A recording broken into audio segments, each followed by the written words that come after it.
Olá pessoal, esse vídeo na verdade eu vou fazer para todos, claro, quando a gente faz um vídeo ninguém escolhe público ou pessoas amigos que vão assistir, mas especificamente é uma explicação por conta do amigo Ricardo Zamperetti.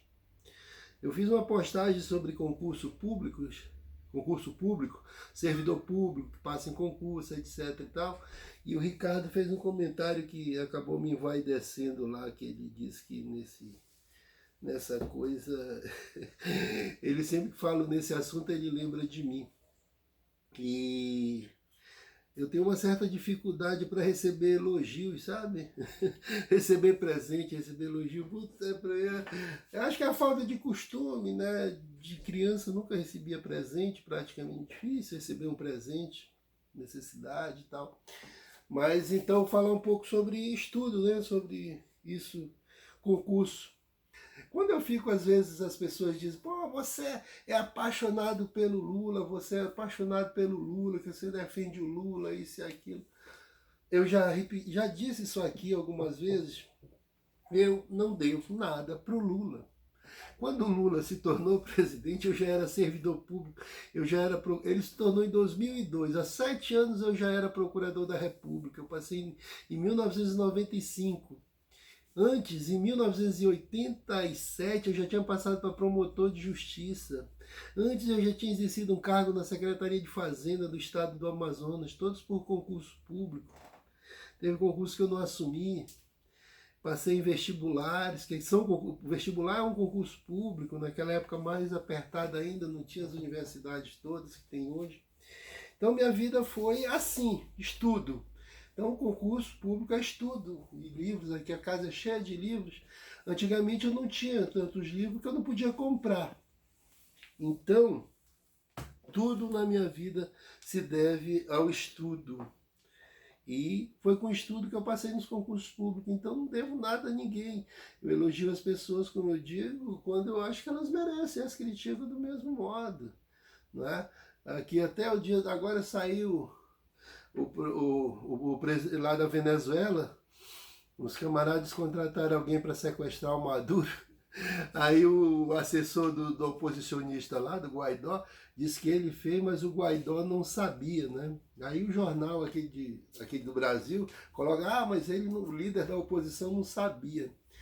Quando era a época do Lula, voltando ao Lula, o Lula vai ser sempre um paralelo, um paradigma para você julgar as coisas, né? O Lula usou muito essa coisa que eu não sabia. Eu não sabia. Mas o jornal sempre diz, ele sabia, tá? Agora com o Guaidó o jornal não diz a mesma coisa. É claro, eu acho, Osório, eu não tenho prova, nem convicção. Mas o Lula, sendo um cara inteligente que ele sabia, claro. Claro, tudo indica que ele sabia, que ele é muito inteligente para não saber. Mas entre eu dizer isso, que ele sabia, e eu provar que ele sabia, aí que o abismo se coloca, não é? E para quem é jurista, para quem é do mundo do direito, sabe que você não pode acusar ninguém sem prova. A impressão que eu tenho é que ele sabia, mas daí eu provar isso é uma grande distância. Então eu não posso dizer que ele sabia. Pois muito bem, então não devo nada para ninguém em termos de concurso e de ter entrado no serviço público. E, na verdade, a batalha foi muito grande, né? Assim, para entrar em concurso público. E eu terminei o curso, quando eu terminei o curso de Direito, em 1987, em 86 eu já tinha passado no concurso público na Secretaria de Fazenda do Estado do Amazonas. Eu não pude assumir, porque na hora que eu fui fazer a inscrição, eu não vi que era só para quem já era formado. Eu ainda não era formado. Formei só no ano seguinte. Então, já tinha passado nesse concurso, tinha passado no outro do INSS, que eu acabei não assumindo. Assumiu da Secretaria de Fazenda, que pagava melhor. Me pagava melhor. Então, quando eu estudei para esses concursos, que eu comecei a me preparar para concurso público já com nível superior, eu morava num beco na rua Ramos Ferreira, no bairro da Aparecida tem o Beco Matias, e o pessoal, não queria dizer que mora em beco, chama Vila Matias, né? Então eu morava lá naquele beco. Nessa época eu convivia com uma moça chamada Yara, me ajudou muito. A Yara até pegou algumas brigas lá pelo beco, porque eu gosto de silêncio, eu gosto de estudar em silêncio, né? Então o silêncio me faz falta quando eu estou estudando. E os vizinhos colocavam música bem alta e a Yara ia lá, poxa, por favor, Osório. Não era briga, ela pedia, né? E as pessoas eram compreendidas, o Osório está estudando e tal. E aí baixava o volume e tal. Eu sei que eu conseguia estudar, mas estudava muito, muito mesmo. E isso nunca parou, né? Eu me preparei para os concursos. Falar nisso, ó, eu vivo estudando esse camarada aqui, e cada vez que eu estudo eu me encanto mais com ele, Karl Marx, né? E eu comecei a comprar o livro do Rui Fausto, que eu não conhecia. Esse aqui chegou hoje agora, o tomo 2. Eu já tinha o tomo 1.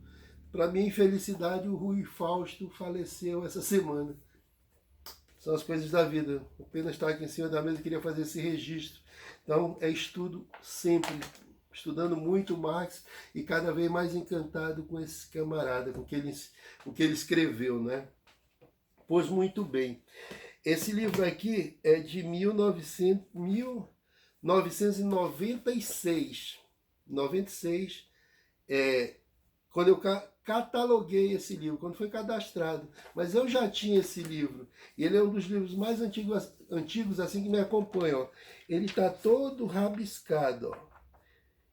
E por que ele está todo rabiscado? Porque eu estudei esse livro várias vezes para concurso público.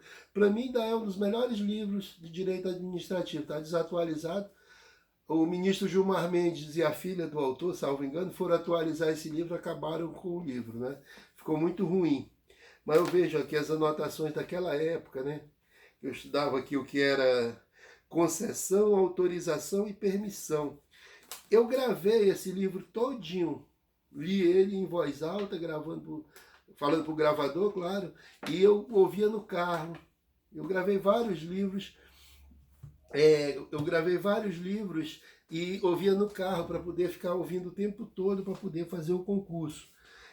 Essas fitas eu emprestei para uma advogada em Roraima e ela não me devolveu. Eu já tinha passado, deveria ter pego de volta, né? Mas acabei não pegando. Então foi assim, ser servidor público não é fácil. Eu vou dizer para vocês o seguinte, ó, eu no concurso para promotor de justiça, eu passei no segundo concurso. Eu fiz um em 1987, não passei, nem em 86 não passei. 86 não passei. Passei no de 87. Procurador da República, eu fiz um em 83, não passei, passei no de 84, 94, 95. Foi quando eu passei, né, nesse de Procurador da República. O concurso de Procurador da República, desde que eu entrei em 1995, que eu tomei posse, tem vaga. Todo ano são oferecidas cerca de 100 vagas, 80 vagas por aí. São oferecidas todos os anos, no Brasil todo, claro, é um concurso nacional. Dessas vagas que são oferecidas, sempre sobram vagas, não passam. Não se consegue preencher as vagas oferecidas. Então, por aí os senhores têm ideia do nível de dificuldade que é passar nesse concurso. Não é fácil.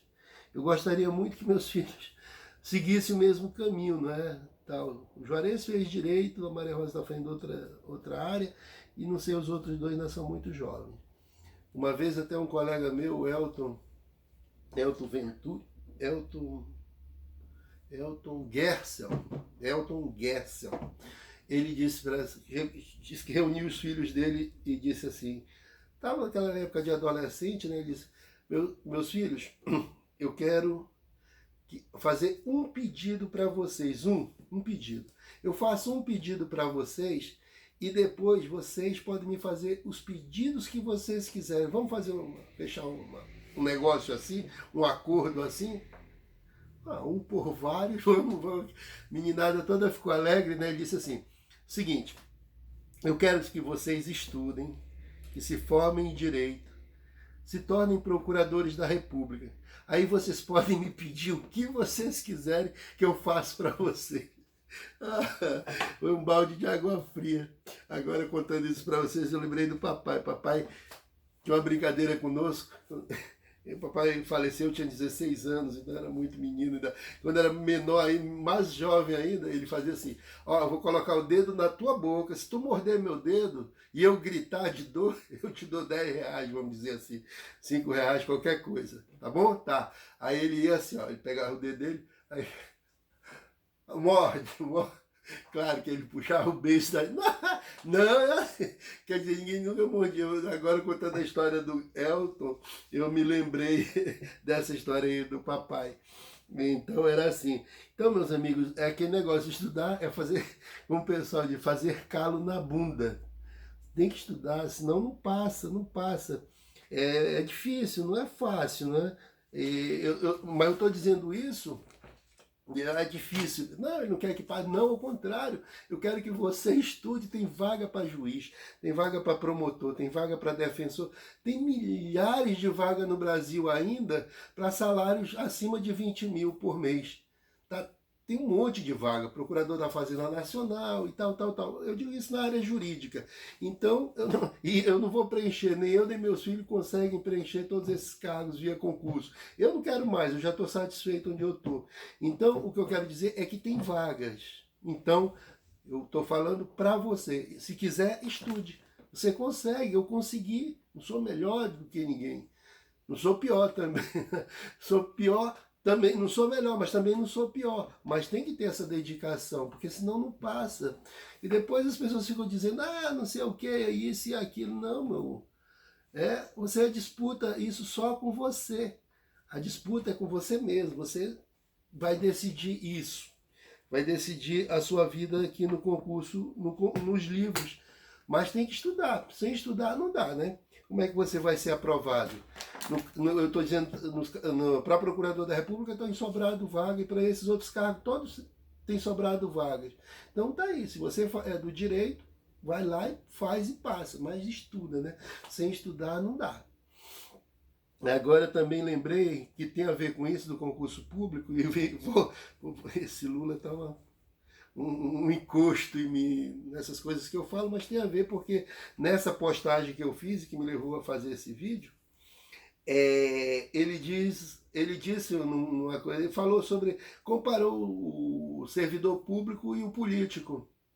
Aí houve uma confusão danada, a Globo estava naquela época querendo pegar no pé dele, como pegou, e queria jogar ele contra os servidores públicos. E eu disse aqui numa postagem também, não escrevi, tá no Face aí, dizendo que o PT foi um dos piores governos dos servidores públicos, no meu modo de ver. Para dar um aumento, repor uma inflação de 3%, 2%, era uma briga, uma discussão, isso e aquilo. Por isso ele angariou muitos inimigos no serviço público, né? Eu acho que eles fizeram um bom trabalho no social, mas com os servidores públicos eles foram péssimos. Aí, estou dizendo, estou falando, se o pessoal acha que isso é falar mal, reconhecer, estou falando mal. Não foram legais com os servidores públicos.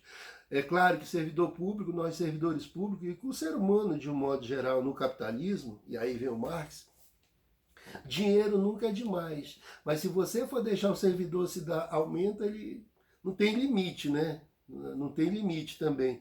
Tem que ter um certo controle. Mas a reposição de inflação, aqueles aumentos anuais mínimos, eles brigavam. O governo, desde o Lula, Dilma, sempre brigavam para que os aumentos fossem, nem ocorressem.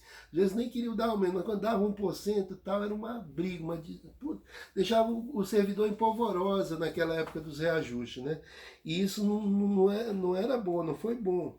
Então, sim, mas eu estava dizendo a dificuldade de ser... O Lula comparou o servidor público com o político, né? O que eu defendi à época, a leitura que eu fiz do que ele disse, não foi que ele tentou demonizar o serviço público, nem dizer que o serviço público é mais ou é menos, é isso não.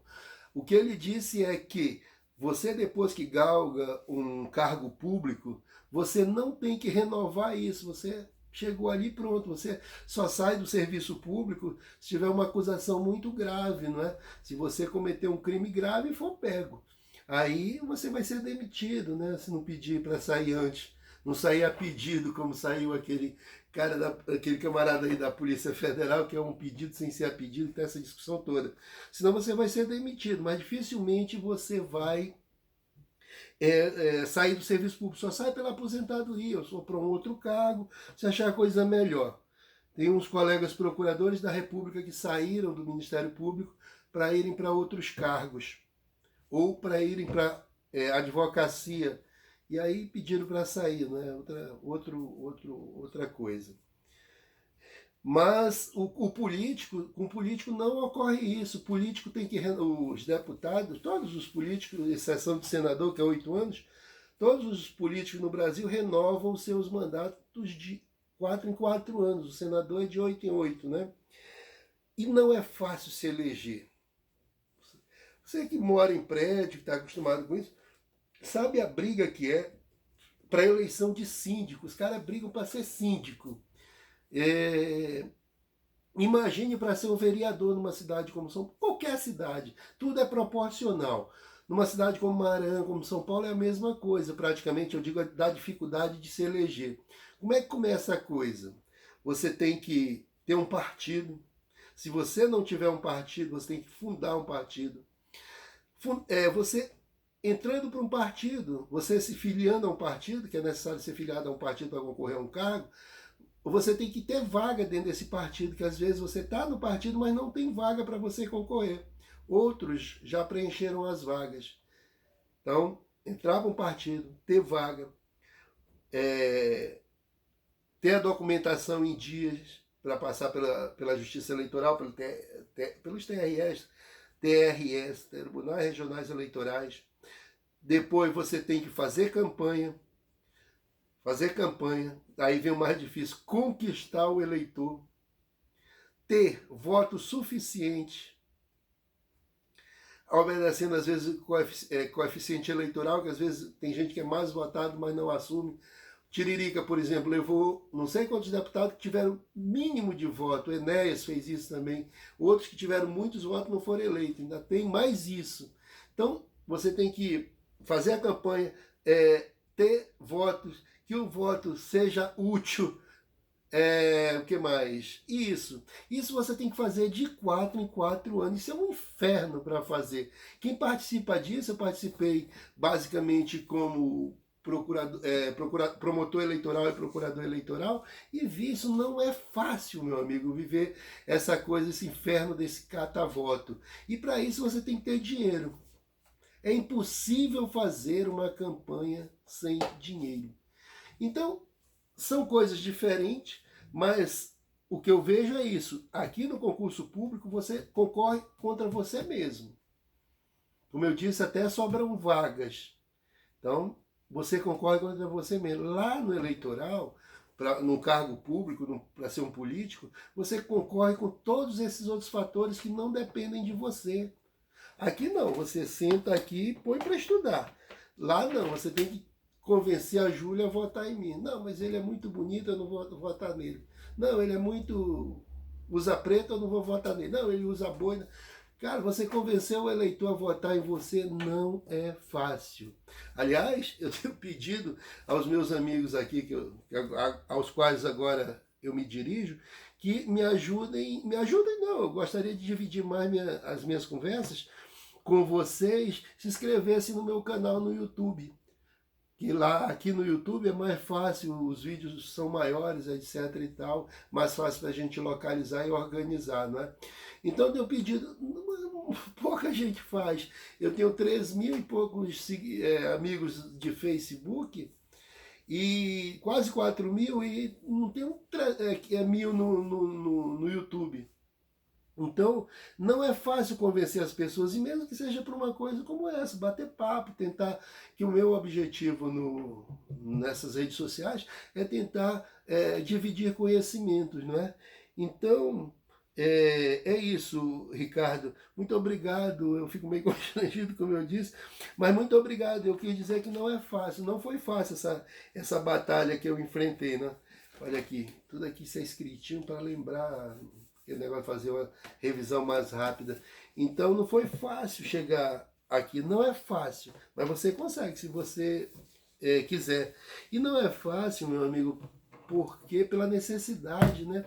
Eu vim do Maranhão, onde a educação tinha começado a ser implantada, era difícil, tudo era difícil. Eu estudava comprando apostilas pelo correio. Um padre que tinha lá, o padre Antônio, João Antônio, me ajudava a resolver uns problemas lá de matemática. Eu quis entrar para a aeronáutica, estudando por correspondência lá no Maranhão. Claro, tudo isso para mim foi muito válido. Até o teatro que eu fiz por correspondência acabou sendo válido, que eu aprendi muita coisa ali. Então não é fácil, mas é isso. Você consegue. Qualquer um consegue, se você tiver uma estrutura para estudar. Sei que às vezes não é fácil, a pessoa tem que se alimentar, ter casa, comida, isso é terrível. E às vezes não se tem uma família estruturada para te garantir isso. Tá certo? Bom seria que tivesse. Às vezes para quem tem é mais fácil, né? Porque só estuda, etc e tal. As moças, os rapazes também, deixem para procriar, para ter filhos, depois que estiverem estabilizados no emprego, estiverem estabilizados, vamos dizer, em termos de quantia estudado. Depois, se tiver conseguido um emprego legal na iniciativa, pode ser na iniciativa privada também, ou passado no concurso público, porque se você tiver desestruturado e tiver filho, meu amigo, adeus. A coisa que era difícil se torna tetra difícil. Vai, potencializa. Você vai estudar, o menino chorou, você tem que atender. Ou você vai voltando para estudar, ele caiu. E o não é fácil, não é fácil isso. E para as mulheres principalmente, o que eu tenho dito para minhas filhas, para Maria Rosa principalmente, que já é maior, é aquilo. Casa primeiro com o teu trabalho, com o teu emprego, com os teus estudos. Depois você resolve as outras coisas. Mas eu disse tudo isso para agradecer a você, Ricardo. Obrigado aí pelo reconhecimento, cara. E é muito legal ouvir isso de uma pessoa como você, que é chato pra caramba, mas é meu... Como é que é a música do Tiririca? Ele é corno, mas ele é corno, mas ele não é o caso do Ricardo. Não, ele é viado. É por aí, tem um monte de derivações. Ele é chato, mas ele é meu amigo. Porque o Ricardo é chato, que, claro, ele tem as posições dele, não pode ter as minhas, e eu também, mas tem horas que a gente concorda muito. Mas ele é chato com fundamento, ele tem fundamento. Quando ele diz as coisas, ele fundamenta. Ele não diz, não gosto. E aí, mas por que? Não gosto porque não gosto. Não, pô, quando você diz que não gosta, diz, eu não gosto porque a tonalidade daquele chapéu dele é preto, eu gostaria que fosse com uma aba maior. Você tem que ter algum fundamento. E o Ricardo tem fundamento. E ao ouvir um elogio vindo do Ricardo, acaba envaidecendo a gente, né? E que eu sei, até porque eu sei que é verdadeiro. Ele não faria, não diria isso se não fosse verdade, justamente por essa chatice que ele tem de ser honesto, tá bom? Então, muito obrigado, Ricardo, e obrigado a vocês que me ouviram, e ponham para estudar, fazer calo nas nádegas. Depois vale a pena, ó. Depois fica só tomando cerveja na quarentena. É isso aí, pessoal. Tchau.